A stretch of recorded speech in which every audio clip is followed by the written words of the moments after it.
আমরা আজকে আসছি শুনছেন আপনারা, যার মাত্র 15 দিন পর ভোট হবে। ভোট ফর্ম আছে, আপনাদের মনে আছে? এর আগে আমরা যারা এমপি ইলেকশন করছি 15 বছর আগে, মাঝখানে আমরা কোনো ভোট দিতে পারি নাই, তাই না? সব ভোট নিয়ে গেছে ওরা।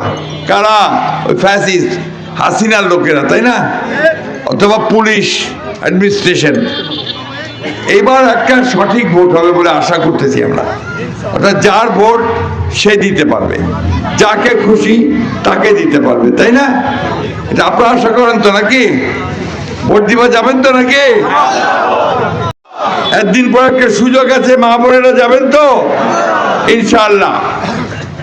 এইবার ভোটটা আমরা একটু অন্যরকম হচ্ছে। অন্যান্য বার এই এলাকায় আমার খালি দৌড়াদৌড়ি, নৌকা ধানের শীষ, নৌকা ধানের শীষ, তাই না? মনে আছে? এইবার নৌকাটা নাই। নৌকা এবার আপনার পালাইছে, ভারতবর্ষে চলে গেছে হাসিনা। মাঝখান থেকে তার যারা সমর্থক আছে তাদেরকে বিপদে ফেলে গেছে। আমরা সেই বিপদ থেকে তাদের পাশে দাঁড়াইছি। আমরা পরিষ্কার বলছি আমার হিন্দু ভাইদেরকে যে আপনারা কোনো চিন্তা করবেন না, আমরা আছি আপনাদের সঙ্গে। যারা অন্যায় করছে তাদেরই শুধু শাস্তি হবে, যারা অন্যায় করেনি সাধারণ মানুষ, তাদেরকে আমরা আমাদের বুকের মধ্যে রেখে আসবো, সাথে রাখবো।